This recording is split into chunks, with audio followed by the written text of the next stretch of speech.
So out of what we've all talked about, anxiety, mental health, depression, suicidal thoughts, stuff like that, can you other guys relate to that? I mean, was there anything in particular that stood out? Or like you were saying before, Harry, is there something that actually you don't relate to? I think for me it's quite hard because I think I feel like I've been given, like I'm really positive, like I'm like, and it's not fake, like, I actually just try and enjoy life as much as possible. And I remember I got asked this by one of my friends because I think he was a bit like, yeah, you're weird, like you're a bit too positive. And so he asked me, and I said, and I honestly, I'm quite self-reflective, and I said no. But I was like, what does that feel like? And I think even for me to like have that conversation with him, to say, what does that feel like? Like what actually happens, like it was quite releasing for him. And he felt quite releasing because he was able to talk about it. So I think that was quite good for me anyway. Yeah, it's interesting because I think I'm very much like you in the sense of really quite positive, always a glass half full type person and always pushing forward. And I think throughout the course of my life, I've always exhibited that.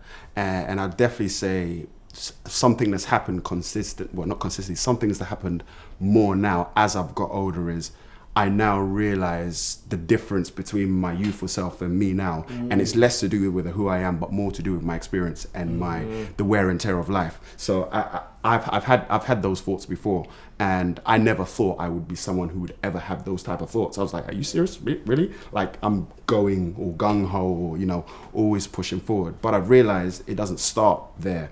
It starts at, being chipped away or being tired or being mentally weary, and then not addressing, for me, this is what happened, not addressing the mental weariness, or not being aware that I needed to address it, or not being aware that it was something that I had to consider or give attention to or focus on. And then from that weariness, it'd move on to, now maybe I've got anxiety about it, or I've stepped into a situation. And this is the weirdest thing for me. I've never really experienced or had anxiety per se, but all of a sudden I was stepping into situations and I was feeling anxious about it. I'm like, where is this coming from? But this is being in a place now where it's layer upon layer upon layer of wariness, layer upon layer of not dealing with stuff, layer upon layer about letting my habits slip, layer upon layer of not addressing certain issues or not processing them, or getting back to that old place where I used to just not talk about certain things. And then all of a sudden I'm starting to have these thoughts and not taking captive of those thoughts. So from that perspective, then the option becomes available. Well, what would make it end? And that's where it'd go. But so I know exactly what you're saying. I think definitely going through that process and allowing it, and probably not having people around me. And he's probably also recognising it as well. I remember for many years, actually, I didn't even recognise that I was having anxiety about these situations. I just thought I was this weird person that just suffered with this thing on my own, and no one else around me feels this way. It's just me. And it was actually only through talking about it with others and having friends around me, I started to realise, actually, this is a real thing that a lot of us all suffer with, and a lot of us are all trying to deal with this. And that, for me, was sort of a powerful moment. For me, it comes back to what you were saying earlier on in your little segment. It's the sweeping under the rug problem. And there's a reason why men are... depression and suicidal thoughts are more prevalent within men for a reason, and it's because of that.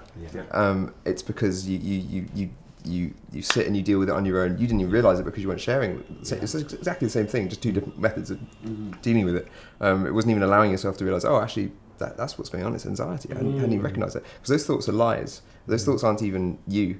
You think they're you, but they're not you. They are the world. It's what the world's trying to make you say, but it's not you. And it all comes from sharing. It's just like, get it out. There's a reason why women don't suffer from it as much as we do. It's because they share. Just get it out. Just like give it to your mates. Like, we're not doing that. It's so true. Yeah, I have a friend who suffered depression for, well, I guess probably most of his life because of certain traumatic experiences that happened as a child.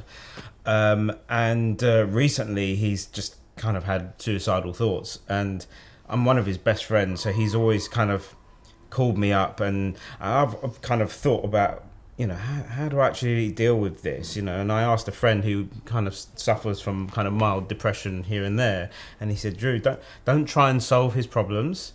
Like, what you want to do is just listen to him. Just be there and listen to him, and let him vent, or just let him, but give him that space to do that. And I think that, like you guys said, that does more for a person who is going through that. You also see adverts more and more.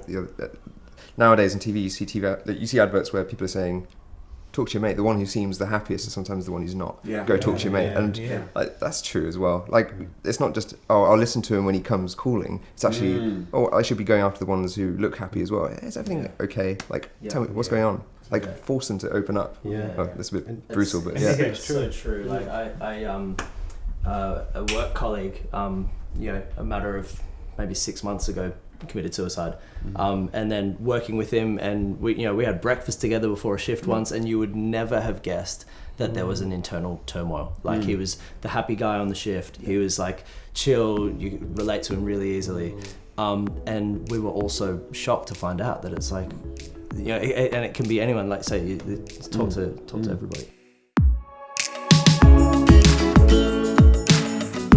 Like, it builds up. So the fact that, like, it's not something that just happens, you wake up and all of a sudden, you want to give up. It starts from these healthy habits that we have about overworking, being, again, like, being stressed, not being financially smart. Like, all of these different things, they build up. And I think in that sense, it's almost like, what's the best out, so I don't have to deal with the shame, the guilt, the having to say to everyone, explain to everyone, or just having to say that I'm sorry for letting you down, or having to deal with the not met expectations. There's another aspect of managing your stress and managing your, not allowing it to become anxiety or stress turning into distress. And going. You keep telling yourself you're good. Actually, you will transform your own way of thinking. That's one thing. The second thing is actually doing the things you're saying to yourself to other people. It's just like build other people up, edify everyone around you.